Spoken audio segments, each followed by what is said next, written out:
माँ बाप से गुस्सा करना, औलाद से गुस्सा करना, मियाँ से गुस्सा करना, बीवी से गुस्सा करना बेकार की बातें हैं।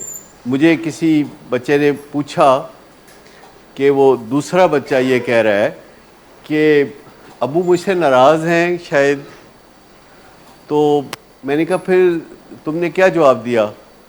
कहते मैं तो कोई जवाब नहीं दिया, मुझे तो पता ही नहीं था कि आप नाराज़ हैं कि नहीं।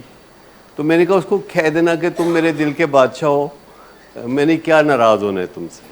कभी हमारा गुस्से का जो एक्सप्रेशन है वो बीच में अपने आप को याद दिलाएगा कि कहीं हम उसको भूल तो नहीं गए, उस गुस्से की ज़रूरत पड़ती है। लेकिन मैं आपको बताऊं कि आप पहचान सकते हैं कि आप किसके साथ गुस्सा कर रहे हैं।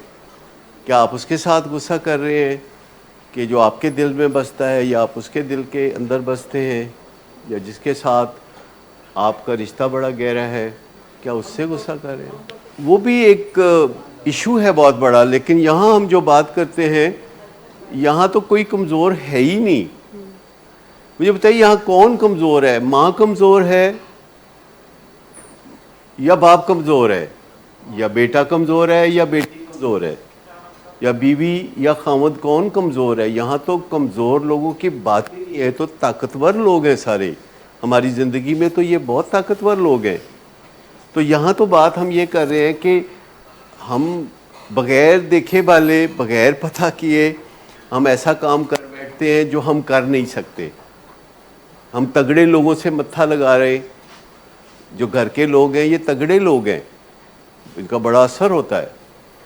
ये जो घर के लोग होते हैं ना, ये बड़े जालिम लोग होते हैं, इनसे बच के रहना चाहिए, इनके साथ मत्था नहीं लगाना चाहिए। ये कभी ना कभी पलट कर आपको फिर परेशानी वापस आती है जब हम ऐसे लोगों के साथ मत्था लगाते हैं, ऐसे लोगों के साथ अड्डा लगाते हैं, जैसे औलाद है, जैसे भाई है, जैसे बहन है, तो जैसे दोस्त हैं।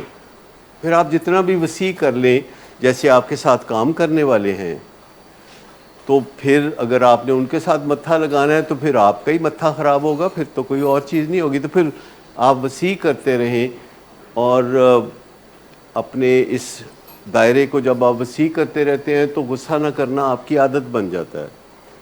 और फिर दूसरा अगर गुस्सा करे भी तो आप उसका टुक टुक मुंह देखते हैं और वो परेशान हो जाता है कि मैं कोई गलत काम तो नहीं कर बैठा। सक्सेस फैक्टर्स का मतलब ये है कि जब आप इत्मीनान की दौलत से भी माला माल हों और वैसे भी माला माल हों और आपके ताल्लुकात भी अच्छे हों, तो इसको हम सक्सेस कहते हैं। और सक्सेस फैक्टर्स जो हैं, जो कि रिसर्च से साबित शुदा है, वो 30 हैं। वैसे तो बहुत हैं, लेकिन टॉप 30 की बात करते हैं। उसमें जो 30th सक्सेस फैक्टर है वो ये है कि आपने किसी भी यूनिवर्सिटी से डिग्री कहाँ से कोई टॉप किया हो, टॉपर हो आप, ये 30th फैक्टर है। फिर कोई 27वां फैक्टर है कि आप लकी हो सक्सेस के लिए।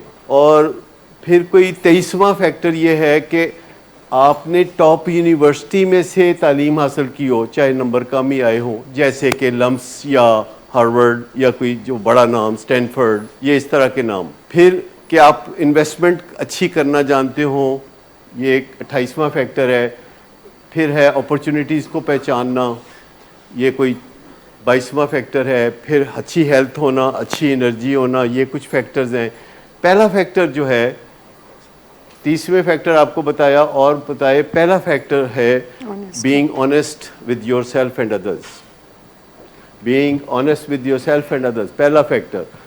दूसरा फैक्टर है कि डिसिप्लिन्ड होना, कि आपकी मर्जी आप पे चलती हो।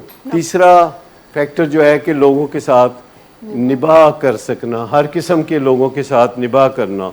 चौथा फैक्टर यह है कि सपोर्टिव फैमिली होना, या स्पाउस होना, या माँ बाप होना। तो आप अंदाज़ा करें कि ये जो 30 फैक्टर्स हैं, जिसमें कोई निश तलाश करना, अपना बॉस खुद होना, हार्ड वर्कर होना, ये सारे फैक्टर्स बीच में आ रहे हैं। 30 फैक्टर्स हैं, और आप चाहें तो उन 30 फैक्टर्स में से कोई 1, 2, 3 फैक्टर्स पे अमल करें तो आप कामयाब हो सकते हैं 30 फैक्टर्स में से। और जो कामयाबी जिसको कहते हैं, जो एक परिंदा है जो कि कहते हैं कि जिसके सर पे बैठ जाए तो वो बादशाह बन जाता है। पता है उस परिंदे का नाम क्या है? हुमा। तो वो परिंदा जो है, जो जिसके सर पे बैठे और वो बादशाह बन जाए, वो परिंदा आपके अंदर ही होता है।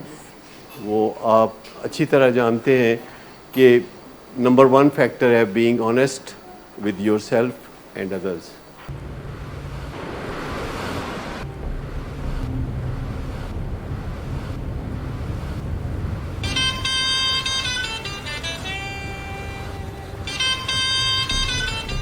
अच्छा, तो अभी तक तुम्हारा इस चीप लड़की के साथ चक्कर चल रहा है? तुम कौन होती हो मुझे पूछने वाली? ओके, और तुम इन घटिया लड़कियों के साथ गुलछर्रे उड़ाते फिरो तो मैं चुप बैठूं?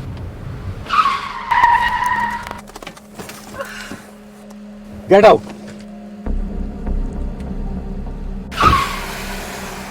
शराब नोशी की वजह किरदार की खराबी नहीं, मूड की खराबी है। शराब नोशी कभी भी नशे की बीमारी में बदल सकती है। नशे की बीमारी हर स्टेज पर काबिले इलाज है। मदद हासिल कीजिए, क्योंकि वो ऐसा नहीं करेगा। विलिंग वेज से मदद हासिल कीजिए, कहीं से भी मदद हासिल कीजिए, लेकिन फौरी मदद हासिल कीजिए। जिस मुआवजे के इंतजार में आपने बहुत देर कर दी, अब वो दस्तक दे रहा है। मदद हासिल कीजिए, मदद हासिल कीजिए, मदद हासिल कीजिए।